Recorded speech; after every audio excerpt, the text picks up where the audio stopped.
দর্শক, খেলাধুলা অঙ্গনের সকল সংবাদ নিয়ে নিউজ 24 নিয়মিত স্পোর্টস টাইমে আপনাদের সকলকে স্বাগত জানাচ্ছি। আর পুরো সময় জুড়ে সাথে আছি আমি সোহাগ বক্স। শিরোনামগুলো।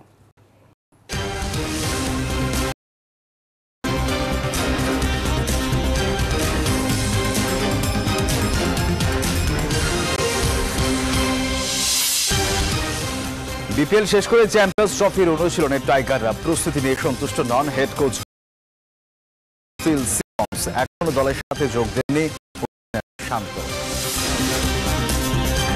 চ্যাম্পিয়ন্স ট্রফি থেকে ছিটকে গেছেন বিশ্বের বেশ কজন তারকা ক্রিকেটার। ইনজুরি বড় কারণ, শেষ সময় স্কোয়াডে আসতে পারে পরিবর্তন।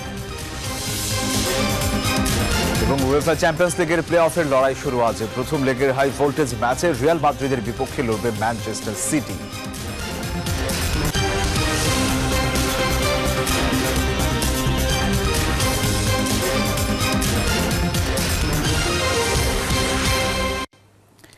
এবার বিস্তারিত। চ্যাম্পিয়ন্স ট্রফির প্রস্তুতি নিয়ে সন্তুষ্ট নন জাতীয় দলের হেড কোচ ফিল সিমন্স। তারপরও দল নিয়ে বেশ আশাবাদী এই ক্যারিবীয়। গতকাল সংবাদ সম্মেলনে জানান, নিজেদের নিয়ে যে কোনো দলকে হারানোর সামর্থ্য রাখে বাংলাদেশ। এছাড়া দলে না